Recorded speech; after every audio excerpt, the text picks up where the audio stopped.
ரிஷபம்னா அழகு, முகப்பொலிவு. சின்ன வயசில் பார்த்தீங்கன்னா அந்த ரிஷபராசிக்காரங்க எல்லாருமே தன்னுடைய குடும்பத்திற்காகவே உழைப்பார்கள்.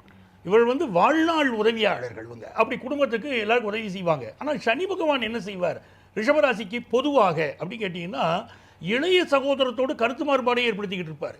சின்ன வயசில் நான் எல்லாம் செய்தேனே அவன் செய்யலையேன்னு கட்டிய மனைவி சொல்லுவார், உங்கள் தம்பிக்கு நீங்கள் செய்தீங்களா, அவர் ஒன்றுமே செய்யலையேம்பார். இது ரிஷபராசிக்காரங்க குடும்பங்களில் நடக்கும்.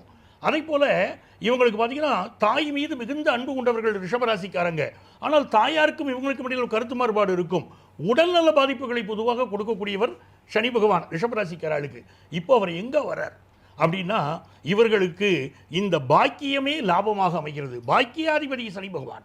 ரிஷபராசிக்காரர்கள் முன் ஜென்மத்தில் புண்ணியம் செய்திருந்தால் இப்போ சனி பகவான் பாக்கியாதிபதியாக செயல்படுவார். ஏன்னா சனி பகவானுக்கு எப்படி ஆதிபத்தியம் கொடுத்துருக்காருன்னா, அவர் தான் பாக்கியாதிபதிங்கிறார். இன்னொரு பக்கம் அவர் பாதகாதிபதிங்கிறார் ரிஷபராசிக்கு. அப்போ யாருக்கு பாக்கியாதிபதி, யாருக்கு பாதகாதிபதி?